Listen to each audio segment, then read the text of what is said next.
In this video, we're going to discuss the succubus demon, Lilith, and by the end, I'll explain what succubi really are. First, I want you to know that I absolutely love occult research, and it was a jarring visitation from a succubus when I was in my late teens, which had a big impact on my interest in researching these topics. In fact, I uploaded a video about that encounter over a year ago on this channel. So let's dive in. To begin with, in Europe during the Middle Ages, an unjustified and horrifically brutal fear of witches spread like the plague. Intense paranoia and hatred for the other resulted in countless innocent people being tortured and murdered. During the witch trials, some of the accused were said to have made pacts with demons, including succubi. Testimonies from these trials often included descriptions of intimate encounters with demons or devils in exchange for magical powers. A powerfully influential component of these witch hunts was the Malleus Maleficarum, the Hammer of Witches, a vile book that spawned tremendous evil, contributing to the intellectual and theological justification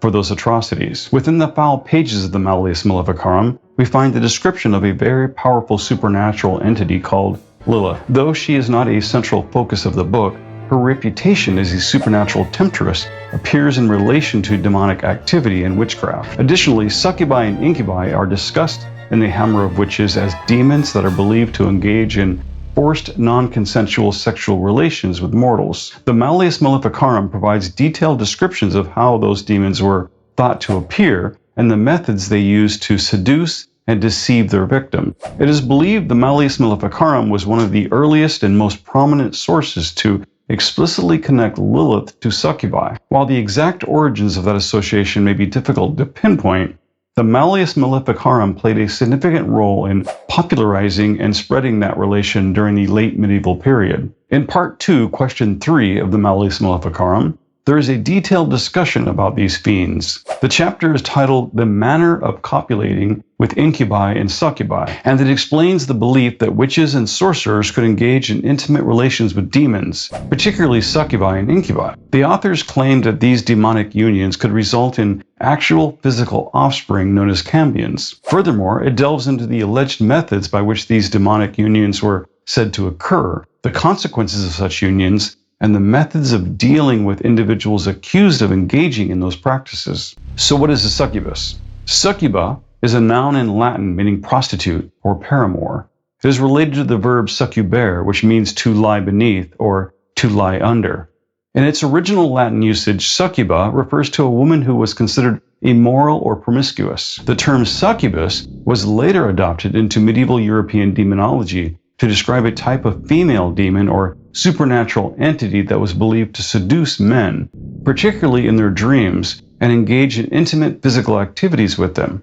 In this context, the term retained its association with lying beneath or being in a position of seduction. The term succubus has since become common in folklore, literature, and popular culture to refer to a female demon with seductive and sexual characteristics, and the concept of succubi has appeared in numerous cultures and traditions throughout history. Though many ancient cultures from around the globe have tales of supernatural entities closely resembling succubi, it was from ancient Mesopotamian mythology where we find specific references to female demons known as Lilitu in Akkadian and Sumerian. These entities were associated with the night, sensuality, and seduction. While not exactly equivalent to the later succubus, the themes of seduction and nocturnal encounters are present in those early mythologies. Similarly, in ancient Greek and Roman mythologies, there were legends of the Lamia, a supernatural creature often depicted as a female monster. A common version of that narrative suggests that the Lamia was originally a beautiful queen of Libya who caught the attention of Zeus. Zeus's wife Hera, in a fit of jealousy, killed Lamia's children and turned her into a monstrous shape-shifting creature that devoured children. The key characteristics of succubi are their seductive and alluring nature. They are believed to use beauty and charm to entice and tempt mortals into intimate encounters. In many tales, they are said to visit mortals during their sleep and engage in intimate physical relations within the victim's dreams. In some beliefs, the succubi are thought to drain the life force or energy of their victims during these encounters, leaving them weakened, exhausted, and ultimately killing them. Both succubi and incubi are typically described as exceptionally beautiful and attractive. Their appearance is designed to entice and seduce their human victims. They may possess flawless features, captivating eyes, and irresistible charm. They are often believed to have the ability to shapeshift, allowing them to assume different forms according to the desires or fantasies of their victims. This ability enables them to appear in a manner that is most appealing to the person they are attempting to seduce. In some descriptions, succubi and incubi are portrayed as having an ethereal or otherworldly quality. They may appear slightly translucent or have an otherworldly glow. Okay, a few minutes ago, I mentioned Lilith. During the 13th century, stories about Lilith took on a particularly creative and imaginative form. In these narratives, Lilith was portrayed as the first wife of Adam, created from the same clay as him. However, she left Adam after refusing to be subservient to him. Compounding the controversy, Lilith allegedly engaged in intimate relations with the archangel Samael, who is often depicted as the angel of death.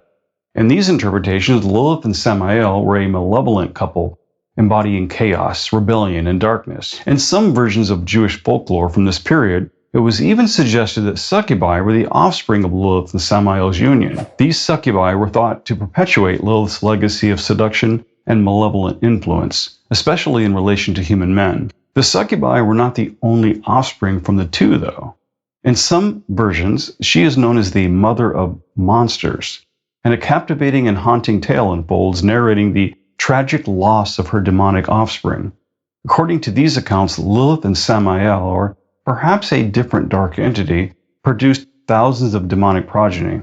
In a cruel turn of events, it is said Lilith was burdened with the heart-wrenching task of losing 100 of her demonic progeny each day. These grim sacrifices were seen as a consequence of her defiance and desire for independence from the authority of Adam and God.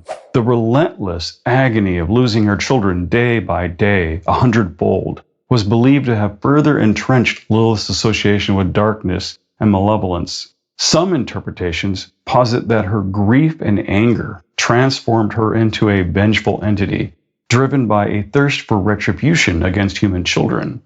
Because of this, in certain Jewish traditions, there developed practices and customs aimed at protecting infants and young children from supernatural entities such as Lilith. One such protective measure involves using amulets. One prominent example is the Lilith amulet, which was believed to offer protection from Lilith's malevolence. Those amulets often featured inscriptions, symbols, or verses from sacred texts that were thought to ward off Lilith's harmful intentions and protect children from her. The amulets could even be worn around the neck, attached to clothing, or placed near the child's sleeping area. Now remember at the start of this video when I said there are different versions of these stories? Just keep in mind that the original mythologies and ancient texts where Lilith and Samael first appeared do not portray them as child-killing sex demons. Furthermore, there are some interpretations where Lilith and Asmodeus are portrayed as partners or consorts. That association is rooted in the shared themes of rebellion, independence, and defiance against established norms, because both Lilith and Asmodeus are seen as figures who challenge authority and traditional hierarchies. So, who is Lilith and where did she come from? Clues to the origins of Lilith may be found in the etymology of the name, but this is no easy task since it remains a subject of scholarly debate to this day. In ancient Mesopotamian texts, we see connections with the Akkadian Lilitu and the Sumerian Lil. These terms refer to supernatural female entities associated with night and darkness. The concept of these entities influenced the development of Lilith's character in later Jewish folklore. In Hebrew, the name Lilith is derived from the root word lil, which means night. Therefore, the name itself can be translated as night creature or night monster. In Kabbalistic thought, Lilith is often associated with Samael, the angel of death, and their union was viewed as a symbol of cosmic forces and the interplay between light and darkness, good and evil. Without going too deep into the weeds on this, the Kabbalah is a form of Jewish mysticism that emerged in the medieval period. It sought to explore deeper spiritual truths through esoteric interpretations of biblical texts and other sources. In some stories, contrary to her baby-eating sex demon parentage, she is also considered a guardian of the night and a protector of newborns. Some Kabbalistic writings even suggest Lilith's role is to test and challenge human souls, assisting in their spiritual growth and evolution. We should recognize that in some modern forms of witchcraft and neo-paganism, Lilith is revered and worshipped as a goddess. However, this is a relatively recent development and not necessarily reflective of traditional or historical practices. At the beginning of the video, I said I would tell you what succubi really are. Well, the concept of succubi and incubi was prominent in medieval demonological beliefs and was often used to explain various phenomena, including nocturnal emissions, sexual dreams, and other experiences that were not fully understood at the time. And just for clarity, night hags and succubi are related in that neither are real and both are just sleep paralysis hallucinations. These types of hallucinations can be frightening, but they aren't real. It is not uncommon for someone experiencing these events to believe they have woke up but are unable to move or speak. They may even believe they see a shadowy figure holding them down. Sleep paralysis is an evolutionary holdover from when our distant ancestors slept in trees for protection from Harvey Weinstein on the ground. Predators, you got me. These incidents are more common in children and should stop after puberty. If, as an adult, you are still experiencing sleep paralysis, it's your body warning you that you're under too much stress. By reducing your stress, you can make them stop. Today, our modern science understands this, but ancient cultures did not, and thus the myth of the succubus was born. Now, I hope this brief history of Lilith and the succubi helps give you a better idea where these myths come from, and an understanding that you needn't fear that which is not real. I already have several videos on this channel discussing sleep paralysis, and if you'd like to know more, I hope you'll check those out. I'd love to hear your thoughts in the comments. I'm your host, Aten, here at Aten Paranormal, and I really appreciate your support by liking this video.